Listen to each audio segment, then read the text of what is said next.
Hello नमस्कार जय हिंद दोस्तों, मैं अश्विनी गंगवार स्वागत करता हूं आपके अपने YouTube channel DK career classes में।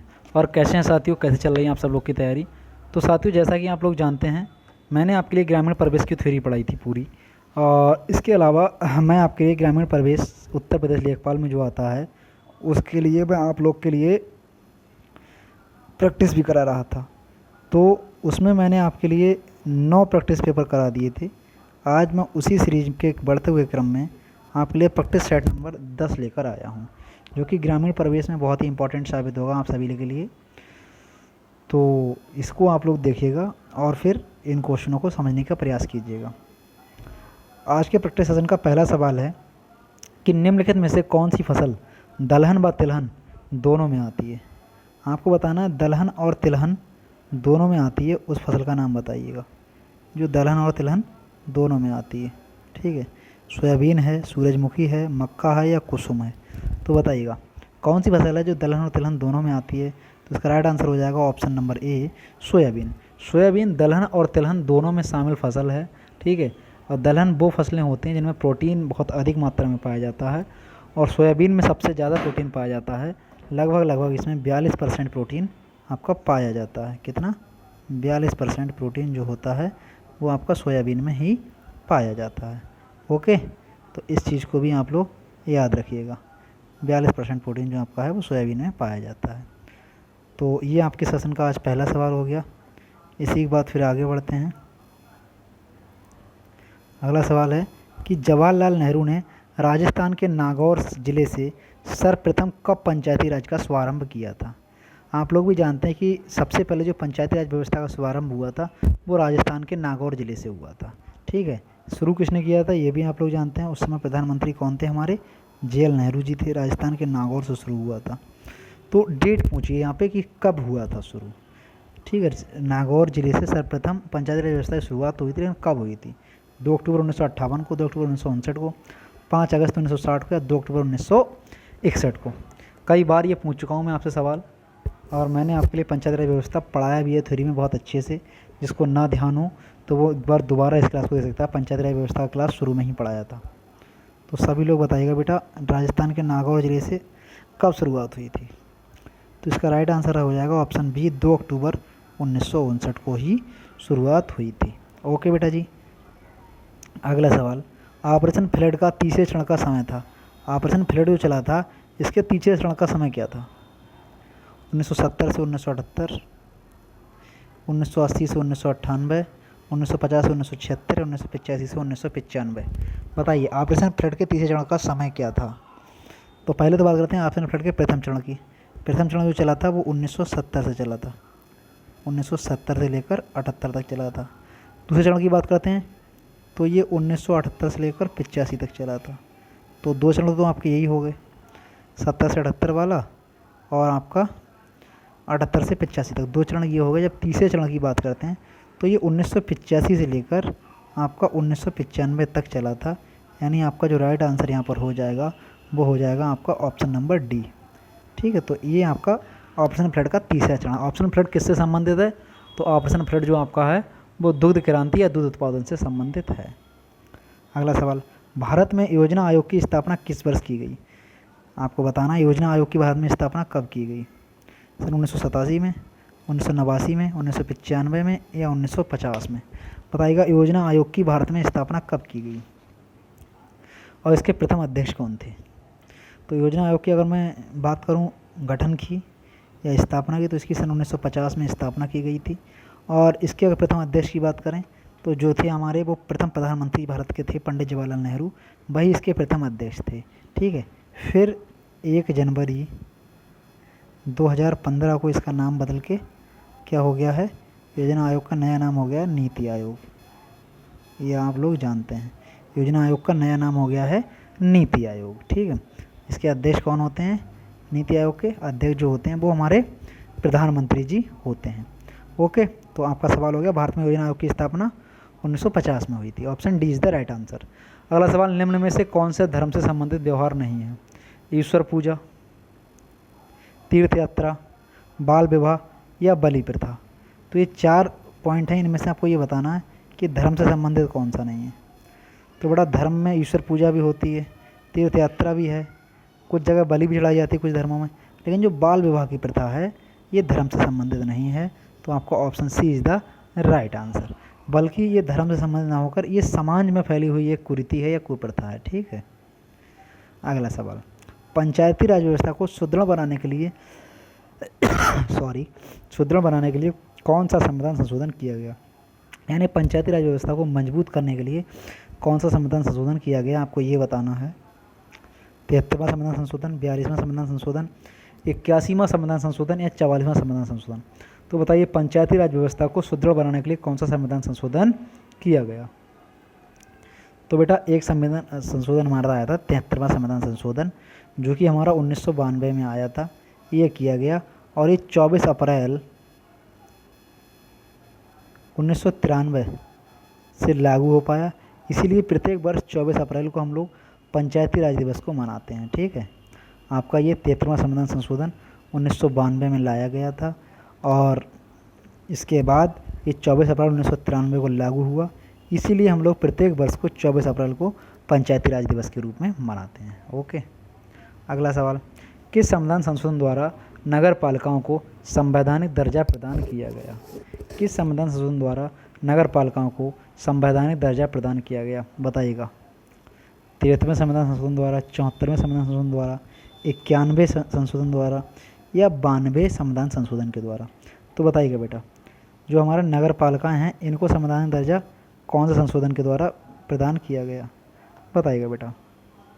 तो जो हमारा 74वां संविधान संशोधन आया था 1992 वाला, ठीक है, उससे पहले 73वां आया था। ये 1992 में 73वां आया था, तो ये भी 74वां भी 1992 में भी आया। तो इसके तहत नगर पालिका को संवैधानिक दर्जा प्रदान किया गया। इसके तहत संविधान में एक नया भाग जोड़ा गया। कौन सा भाग है वो? 9A। संविधान में एक नया भाग जोड़ा गया 9A, तो उसमें इसका वर्णन किया गया। इसके अंतर्गत ही नगर पालिकाओं के संगठन और कार्य के संबंध में सारी बातें, सारे दिशा निर्देश दिए गए हैं। तो आपका बी आंसर राइट हो जाएगा। अगला सवाल, किस समिति ने चतुर्थ स्तरीय पंचायत व्यवस्था का सुझाव दिया? 4 स्तरीय चतुर्थ स्तरीय जो समिति बनी थी पंचायती राज व्यवस्था की, उसका सुझाव किसने दिया था? ऑप्शन ए है आपके सामने बलवंत राय मेहता समिति ने, ऑप्शन बी GV राव समिति ने, ऑप्शन सी लक्ष्मीमल सिंघवी समिति ने, ऑप्शन डी PK थुंगन समिति ने। तो बताइएगा किसने सुझाव दिया था? तो आपके सामने यहाँ पे एक राइट आंसर जो हो जाएगा वो हो जाएगा ऑप्शन बी GV राव समिति। इन्होंने चतुर्थ स्तरीय पंचायती राज व्यवस्था की बात की थी। ठीक है, ये समिति की बात करें तो बेटा ये 1985 में आई थी। ठीक है, तो ये आपका राइट आंसर यहाँ पर हो जाएगा बी। चतुर्थ स्तरीय जो समिति की बात करी है वो GV राव समिति के द्वारा की गई थी। अगला सवाल, ऑपरेशन फ्लड के सूत्रधार कौन है? जो मैंने बताया था ऑपरेशन फ्लड जो आपका है वो दूध उत्पादन से संबंधित है या दूध उत्पादन के बढ़ावा से संबंधित है। तो इसके सूत्रधार कौन है, इसकी स्टार्टिंग किसने करी है, इसके फादर कौन है? Verghese Kurien, Norman Borlaug, MS Swaminathan या इनमें से कोई नहीं? तो ये 3 हैं, इनमें से ही बताना है आपको। तो बेटा ऑपरेशन फ्लड के जो सूत्रधार हैं वो आपका ऑप्शन ए वर्गीज कुरियन हो जाएंगे। ओके, वर्गीज कुरियन ही हो जाएंगे। तो option A is the right answer. अगला सवाल, सवाल नंबर 10, निम्नलिखित में से कौन सा व्यवहार नैतिकता से संबंधित है? जाति विवाह, बाल विवाह, तीर्थ यात्रा या सदाचार? तो बेटा जो जाति विवाह ये सामाजिकता से संबंधित है, बाल विवाह ये भी समाज से संबंधित है, तीर्थ यात्रा ये धर्म से संबंधित है और सदाचार है यही सिर्फ नैतिकता से संबंधित है। तो आपका जो ऑप्शन डी हो जाएगा ये आपका राइट हो जाएगा। नैतिकता से संबंधित क्या है? सदाचार जो है वो नैतिकता से संबंधित आपका हो जाएगा। ओके, तो ऑप्शन डी आपका यहाँ पर राइट हो जाएगा। अगला सवाल, रैयतवाड़ी व्यवस्था का खाका किसने तैयार किया? यानी जो रैयतवाड़ी व्यवस्था इसको किसने बनाया, किसने तैयार किया? तो ऑप्शन ए है आपके सामने Alexander Fleming, Alexander Reid, Patrick Lawrence है, इनमें से कोई नहीं। बात करते हैं रैयतवाड़ी प्रथा की, तो रैयतवाड़ी प्रथा थॉमस मुनरो के टाइम में आई थी। उस समय शासन किसका था? थॉमस मुनरो का। ये थे भारतीय गवर्नर जनरल उस समय, थॉमस मुनरो ही थे उस समय वायसराय। और डेट थी बेटा 1792 ईस्वी का समय था। उस समय ये तैयार करी गई थी और किसके द्वारा तैयार करी गई थी? ऑप्शन बी अलेक्जेंडर रीड के द्वारा। मैंने आपको तीनों व्यवस्थाएं पढ़ाई हैं, महालवाड़ी, रैयतवाड़ी, जागीरदारी, सब पढ़ाई हैं मैंने आपके लिए, आप देख सकते हैं थ्योरी वाले क्लासेस में। तो अलेक्जेंडर रीड ने ही रैयतवाड़ी व्यवस्था का खाका तैयार किया था। तो इसका आपका जो ऑप्शन बी है वो राइट हो जाएगा। अगला सवाल, 1 डिसमिल किसके बराबर होता है? 1 डिसमिल किसके बराबर होता है? 435.6 वर्ग फीट के, 0.004 हेक्टेयर के, 8.45 वर्ग मीटर के। ए और बी दोनों सही हैं। तो बताइएगा बेटा 1 डिसमिल किसके बराबर होता है? तो 1 डिसमिल जो है आपका ए आंसर राइट हो जाएगा, 435.6 वर्ग मीटर फिट के बराबर होता है। अगर हेक्टेयर में बात करें तो 0.004 हेक्टेयर होता है ये क्या, 1 डिसमिल। ओके, तो आपको 1 डिसमिल 435.6 वर्ग फीट के, 435.6 वर्ग फीट के बराबर होता है। अगला सवाल काफ़ी इंपॉर्टेंट है।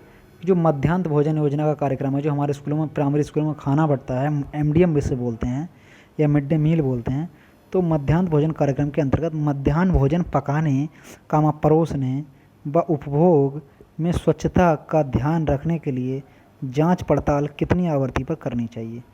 जो हमारे स्कूल में खाना पकता है, परोसा जाता है, उपभोग किया जाता है, उनमें स्वच्छता का ध्यान रखने की बात होती है, तो उसकी जांच पड़ताल कितने दिनों में करनी चाहिए? ये सवाल है आपके सामने। तो बेटा जो हमारा सारा खाना की व्यवस्था है, कब करनी चाहिए जांच पड़ताल? त्रैमासिक, दैनिक, साप्ताहिक या पाक्षिक? तो भैया जब खाना पर डे बन रहा है, पर डे पक रहा है, पर डे परोसा जा रहा है, पर डे उसका यूज हो रहा है, तो जाहिर सी बात है इसकी जो जांच पड़ताल करनी चाहिए स्वच्छता का ध्यान रखने के लिए, ये दैनिक रूप से करनी चाहिए या दैनिक आवृत्ति पर करनी चाहिए, यानी कि रोज़ या पर डे ही हमको इसकी जांच करनी चाहिए। ओके, तो हमारा यहाँ पर ऑप्शन बी सही हो जाएगा। अगला सवाल, पशु गणना 2017 के अनुसार देश में कुल भैंसों की संख्या कितनी है? जो 2017 में पशु गणना आई थी, इसके आंकड़े 2018-19 तक आ पाए थे, तो उसमें भैंसों की संख्या कितनी है बताइएगा। पशु गणना प्रत्येक 5 वर्ष में होती है। इससे पहले 2012 में हुई थी और फिर 2017 में हुई है। ठीक है, तो ये आपकी, इसमें आपसे पूछा गया कि कितने संख्या है पूरे भारत में भैंसों की? तो बताइएगा 110.75 मिलियन, 135.73 मिलियन, 109.85 मिलियन, 174.67 मिलियन। यहाँ पे पॉइंट भी है। ठीक है, बताइएगा बेटा। तो यहाँ पे जो राइट आंसर हो जाएगा वो हो जाएगा आपका ऑप्शन सी, 109.85 मिलियन जो है वो आपकी भैंसों की संख्या है। अगर बात करें 2012 के आंकड़ों की, तो ये 108.70 मिलियन थी, यानी करीब करीब आपकी 1 से ज़्यादा मिलियन की जो संख्या है वो भैंसों की बढ़ चुकी है इन 5 वर्षों की जनगणना के अनुसार। अगला सवाल, पशुगणना जो 2017 आई थी, इसके अनुसार 2012 की तुलना में गधे की प्रतिशत वृद्धि कितनी है? जो 2012 में गधे थे, ठीक है, तो उनकी तुलना में 2017 में क्या है, वृद्धि घटी है कि बढ़े हैं गधों की संख्या? आपको बताना है। वैसे तो गधे बढ़ ही रहे हैं हर जगह तो बताइएगा 2012 की तुलना में 2017 के अनुसार गधों की प्रतिशत वृद्धि कितनी है? 67 प्लस, माइनस 67, 55 माइनस या माइनस 65? तो बताइएगा बेटा गधों की संख्या। तो बेटा अगर 2012 की जनगणना की बात करें तो गधों की संख्या थी 3.20 लाख, और पशुगणना 2017 में गधों की संख्या है वो 1.20 लाख है, यानी गधे जो हैं वो घटे हैं -67%। तो आपका option B is the right answer, -67% जो है वो गधों की संख्या हो गई है। ठीक है, तो पिछली जनगणना के अनुसार जो गधों की संख्या है वो माइनस हुई है 67%, और वैसे तो रियल में तो गधे बढ़े ही हैं। ठीक है, अगला सवाल, सबसे अधिक मात्रा में केसर मिलता है। केसर बहुत ही महंगा एक पदार्थ है, एक कह सकते हैं बहुत ही महंगा एक मसाला है। ठीक है, तो केसर ये कहाँ पे मिलता है सबसे ज़्यादा? राजस्थान में, उत्तर प्रदेश में, जम्मू कश्मीर में या केरल में? तो केसर सबसे ज़्यादा कहाँ पाया जाता है बताइएगा। तो भारत में सबसे ज़्यादा अधिक अगर केसर की बात करें तो केसर हमारा ऑप्शन सी जम्मू कश्मीर में मिलता है। ठीक है, हमारा जो केसर है वो जम्मू कश्मीर में मिलता है। 1 लाख रुपये किलो तक बिकता है बेटा, ये तोला के हिसाब से मिलता है ये। अगला सवाल, भारत सहायता क्लब की स्थापना किस पंचवर्षीय योजना के दौरान की गई? भारत सहायता क्लब की स्थापना किस पंचवर्षीय योजना के दौरान की गई? द्वितीय, तृतीय, चतुर्थ या पंचम? बताइएगा भारत सहायता क्लब की स्थापना किस पंचवर्षीय योजना में की गई?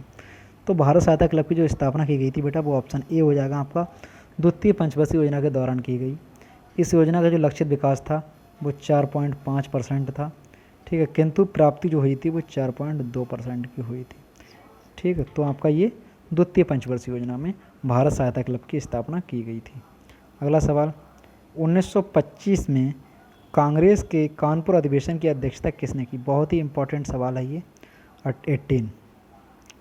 1925 के कानपुर अधिवेशन जो हुआ था कांग्रेस का, उसके अध्यक्ष कौन थे? आपको बताना है। महात्मा गांधी, बाल गंगाधर तिलक, सरोजिनी नायडू या लाला लाजपत राय? तो बताइएगा क्या राइट आंसर होगा। ये इंपॉर्टेंट इसलिए हो जाता है क्योंकि इस अधिवेशन की जो अध्यक्षता की थी वो ऑप्शन सी सरोजिनी नायडू जी ने की थी। ये पहली इंडियन महिला थी जिन्होंने किसी कांग्रेस अधिवेशन की अध्यक्षता की थी। ठीक है, तो सरोजिनी नायडू थी। और ये कौन से नंबर का था? तो बेटा ये 41वें नंबर का था हमारा कांग्रेस अधिवेशन 1925 वाला, जो कि कानपुर में हुआ था और इसकी अध्यक्षता श्रीमती सरोजिनी नायडू जी ने की थी। अगला सवाल, वन रिपोर्ट 2019 किस क्रम की रिपोर्ट है? जो हमारी वन रिपोर्ट 2019 आई है ये किस क्रम की रिपोर्ट है? तो वन रिपोर्ट 2019 है बेटा, ये हमारी 16वें क्रम की रिपोर्ट है। कौन से क्रम की रिपोर्ट है? 16वें क्रम की रिपोर्ट है। प्रत्येक वर्ष जो वन रिपोर्ट आती है वो प्रत्येक 2 वर्ष बाद आती है। 2019 वाली है, ये 16वें क्रम की रिपोर्ट है। तो option B is the right answer. इससे पहले 2017 में आई थी जो कि हमारे 15वें क्रम की थी। प्रत्येक 2 वर्ष में ये आती है और इसको FRI Dehradun, foreign research institute Dehradun के द्वारा लॉन्च किया जाता है या निकाला जाता है। ओके बेटा जी, तो वन रिपोर्ट 2019 जो है वो हमारी 16वीं रिपोर्ट है। अगला सवाल, अंतर्राष्ट्रीय वन दिवस कब मनाते हैं? 21 अप्रैल, 21 मार्च, 22 फरवरी या 8 मई? तो बताइए अंतर्राष्ट्रीय वन दिवस कब मनाते हैं? सभी लोग को इसका जवाब देना, बताइएगा अंतर्राष्ट्रीय वन दिवस कब मनाते हैं?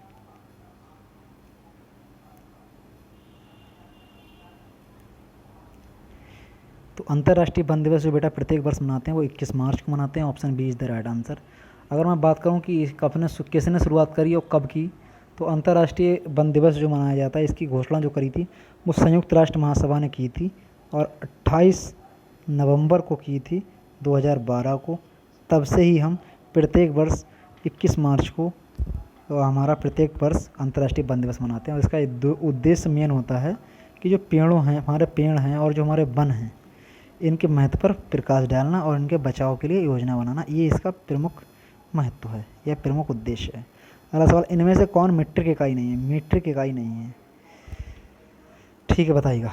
मीटर नहीं है, हेक्टेयर नहीं है, एकड़ नहीं है, इनमें से कोई नहीं, मीट्रिक इकाई नहीं है। तो बेटा जो मीट्रिक इकाई का मतलब है जिनको हम लोग यूज़ करते हैं नापने में, ठीक है। तो हमारा जो मीटर है ये भी मीट्रिक इकाई है, हेक्टेयर ये भी मीट्रिक इकाई है। लेकिन जो हमारा एकड़ है ऑप्शन सी, ये मीट्रिक इकाई नहीं है, ठीक है। तो 1 हेक्टेयर बराबर अगर पूछ लें आपसे तो 10,000 वर्ग मीटर होता है, ये बात आप लोग याद रखना। तो 1 एकड़ जो है बेटा ये हमारी मीट्रिक इकाई नहीं है। तो option C is the right answer हो जाएगा आपका। इसी के साथ अगले सवाल की तरफ चलते हैं, क्वेश्चन नंबर 22 की तरफ। जनगणना 2011 के अनुसार न्यूनतम जनघनत्व वाला जिला है। जो 2011 की जनगणना आई थी इसके अनुसार सबसे कम जनघनत्व कौन से ज़िले में है? न्यूनतम जनघनत्व वाला ज़िला आपको बताना है। न्यूनतम जनघनत्व वाला ज़िला कौन सा है? क्या लखीमपुर है, ललितपुर है, सोनभद्र है या अम्बेडकर नगर है? तो बेटा यूपी का जो ज़िला है सबसे न्यूनतम जनघनत्व वाला ये हमारा ललितपुर है, जहाँ पर 242 व्यक्ति प्रति वर्ग किलोमीटर ही पाए जाते हैं मात्र। अगर सबसे ज़्यादा जनघनत्व वाले ज़िले की बात करें तो बेटा वो हमारा हो जाएगा गाज़ियाबाद। गाज़ियाबाद में सबसे ज़्यादा जनघनत्व है, कितना है? 3971 व्यक्ति पर वर्ग किलोमीटर। जो हमारा यूपी का सबसे ज़्यादा जनघनत्व वाला ज़िला है वो गाज़ियाबाद है और सबसे कम वाला हमारा ललितपुर है, ठीक है, 2011 की जनगणना के अनुसार। ये बात आपको जानना जरूरी थी तो मैंने बता दिया, दोनों बता दिए, सबसे अधिक वाला सबसे कम वाला। अगला सवाल है, सघन वृक्षारोपण कार्यक्रम किस वर्ष चलाया गया? तो सघन वृक्षारोपण कार्यक्रम जो चलाया गया आपका 1988-89, 92-93, 5-6 या 16-17? तो सघन वृक्षारोपण कार्यक्रम जो हमारा चलाया गया ये 22 जनपदों में चलाया गया, ठीक है, 22 ज़िलों में चलाया गया था। और कब चलाया गया था ये? तो 2005 और 6 में ही चलाया गया था। ओके, तो आपका 23 का ऑप्शन नंबर सी हो जाएगा सही आंसर। इसी साथ क्वेश्चन नंबर 24 की तरफ बढ़ते हैं। मनरेगा के अंतर्गत सामग्री संगठन के मामले में केंद्र और राज्य सरकारों द्वारा किया गया निर्धारण का अनुपात होता है। यानी जो मनरेगा का कार्य होता है उसमें केंद्र और राज्य सरकारों का क्या योगदान है, कितना कितना होता है, ये आपको बताना है। ठीक है, तो मनरेगा के अंतर्गत जो सामग्री संगठक है, इसके मामले में केंद्र और राज्य सरकार का द्वारा निर्धारण का जो अनुपात है क्या है बताइएगा, 75:25 या 50-50 या 25-75 या 90-10, तो बताइएगा। तो बेटा जो केंद्र और राज्य का अनुपात है वो हमारा यहाँ पर option A is the right answer हो जाएगा। 75-25 का अनुपात है केंद्र और राज्य सरकार को। ठीक है, 2 अक्टूबर 2009 को नरेगा का नाम बदल के मनरेगा किया गया। इससे पहले इसका नाम नरेगा था और 2 अक्टूबर 2009 को इसका नाम बदलकर मनरेगा किया गया था। ठीक है, इसके साथ आज के सेशन का लास्ट सवाल देखते हैं। राष्ट्रीय कृषि आयोग किस पंचवर्षीय योजना में स्थापित किया गया? राष्ट्रीय कृषि आयोग किस पंचवर्षीय योजना में स्थापित किया गया? क्या 10वीं पंचवर्षीय योजना में, 11वीं, 4वीं या 8वीं? बताइएगा। तो राष्ट्रीय कृषक आयोग का अगर गठन की बात करूं मैं तो option B is the right answer हो जाएगा। ये हमारी 11वीं पंचवर्षीय योजना में लागू किया गया था। ठीक है, या स्थापित किया गया था। तो राष्ट्रीय कृषक आयोग भारत का ये एक आयोग है। ये क्या करता है, कृषि और किसानों की दशा सुधारने के लिए सुझाव देता है। और 2004 में डॉक्टर एम.एस. स्वामीनाथन की अध्यक्षता में इसका गठन किया गया था, राष्ट्रीय किसान आयोग का। ठीक है, राष्ट्रीय कृषक आयोग का डॉक्टर एम.एस. स्वामीनाथन, ये भी ध्यान रखना, डॉक्टर एम.एस. स्वामीनाथन की अध्यक्षता में, डॉक्टर एम.एस. स्वामीनाथन की अध्यक्षता में, जो कि हरित क्रांति के जनक हैं, इनकी अध्यक्षता में ही राष्ट्रीय किसान आयोग का गठन किया गया था। तो बेटा ये थे आज के आपके ग्रामीण प्रवेश के टॉप 25 सवाल। कैसे लगे आपको एक बार कमेंट बॉक्स में ज़रूर बताइएगा। और इसी के साथ हमारे चैनल से जुड़े रहने के लिए बहुत बहुत धन्यवाद। जो हमारे चैनल पर नए हैं वो कृपया करके चैनल को सब्सक्राइब करें, ज़्यादा से ज़्यादा शेयर करें, ज़्यादा से ज़्यादा लाइक करें। इसी के साथ मैं आपकी क्लास यहीं पे ख़त्म करता हूँ। Thank you, thanks for watching.